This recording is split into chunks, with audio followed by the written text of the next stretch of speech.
La radio H2FM. La voix des communautés au cœur de l'action humanitaire. La voix des humanitaires au service des communautés. C'est votre journal en français. Bonjour à toutes et à tous et bienvenue dans votre édition du journal d'information sur la radio Humanité et Développement HDFM. Voici les principaux titres. L'ONG Al-Farouk et ses partenaires apportent un appui important à plus de 500 orphelins à travers le Mali. À Caille s'est tenu le lancement de la 30e édition du mois de la solidarité et de la lutte contre l'exclusion. Ce sont nos titres. Bienvenue à tous. La radio H2FM. L'ONG Al-Farouk, avec l'appui de plusieurs partenaires, a lancé une initiative majeure en faveur des orphelins à travers le pays. Des allocations ont été distribuées pour couvrir leurs besoins sanitaires et éducatifs. Au total, plus de 500 enfants sont concernés par ce programme qui représente un investissement de près de 30 millions de francs CFA. Pour plus de précisions, nous écoutons M. Ibrahim Kontao, directeur général de l'ONG Al-Farouk, ainsi que M. Sayon Doumbia, conseiller technique au ministère de la Santé et du Développement social. On a à notre main 575 orphelins qui doivent bénéficier 31 millions de francs CFA par notre partenaire en turc qui ont financé cette donation. La solidarité, ce sont les 365 jours de l'année. Mais ce mois d'octobre permet d'attirer l'attention des uns et des autres sur les actes de solidarité. Donc nous invitons tous les acteurs humanitaires à emboîter ces pas parce que vraiment c'est extrêmement important. Ça permet d'aider l'État et la collectivité, en tout cas à la prise en charge des préoccupations de la population. À Caille, la 30e édition du mois de la solidarité et de la lutte contre l'exclusion a été marquée par une cérémonie officielle au cours de laquelle des vivres et des non-vivres et des motos ont été remis à une dizaine d'associations et groupements.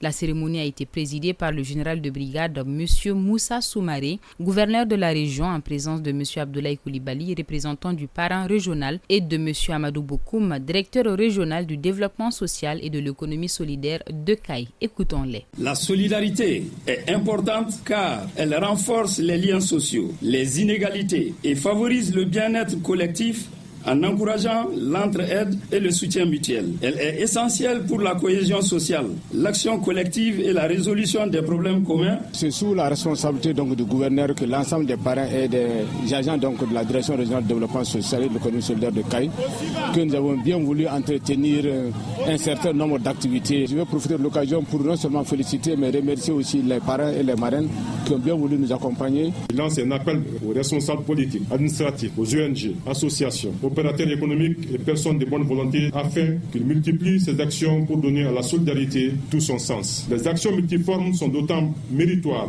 que l'institutionnalisation du mois de la solidarité et de la lutte contre l'exclusion au Mali tente de dynamiser un élan de solidarité qui demeure une vertu cardinale de la société malienne. En bref, fidèle à sa vocation humanitaire, la Fondation Amadou Toumani Touré pour l'enfance a distribué le samedi 8 novembre une importante quantité de vivres aux déplacés internes installés à Bamako.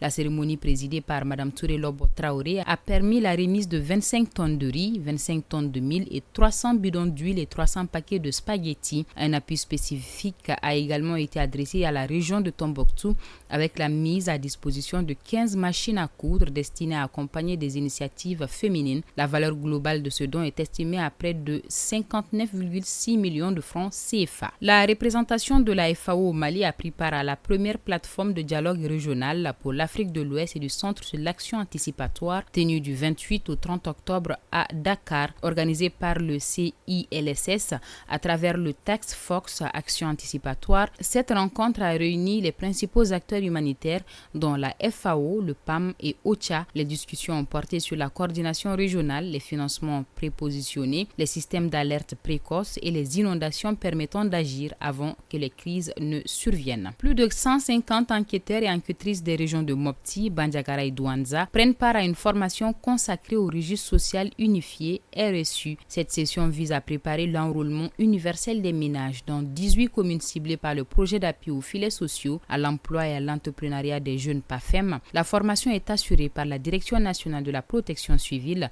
et de l'économie solidaire avec l'appui technique de l'UNICEF et ses partenaires. À l'international à présent, un nouveau rapport du Haut Commissariat des Nations Unies pour les réfugiés révèle que les catastrophes climatiques ont provoqué 250 millions de déplacements au cours de la dernière décennie, soit en moyenne 70 000 personnes par jour. En Haïti, l'UNICEF alerte sur la situation des enfants. 686 000 d'entre eux sont aujourd'hui déplacés, presque le double de l'année dernière. Plus de 6 millions de personnes ont désormais besoin d'une assistance humanitaire urgente. Plus de 6 millions de personnes ont désormais besoin d'une assistance humanitaire urgente. Au Myanmar, les besoins restent critiques. Près de 20 millions de personnes nécessitent une aide humanitaire cette année et 15 millions font face à une insécurité alimentaire aiguë, conséquence directe du conflit et de la dégradation économique. L'ONU tire la sonnette d'alarme sur la situation de El Fachar au Darfour du Nord, tombé fin octobre aux mains des forces de soutien rapide FSR. Après plus de 500 jours de siège, le conseiller spécial des Nations Unies pour la prévention du génocide, Chaloka Béani, met en garde contre un risque imminent des crimes de masse, évoquant des attaques directes contre les civils, des violations graves des droits humains et un non-respect du droit international humanitaire. La Cour pénale internationale s'est dit également profondément alarmée par les rapports faisant état de massacres, viols collectifs et exécutions sommaires dans la ville, désormais en situation de famine selon l'ONU. C'est la fin de cette édition. Merci de l'avoir suivi et merci de votre fidélité. Au microphone, vous étiez avec Bibata Mamotouré. La mise en onde est assurée par Salim Djouara. Très bonne suite de programmes sur Radio Humanité et Développement HDFM. La radio H2FM.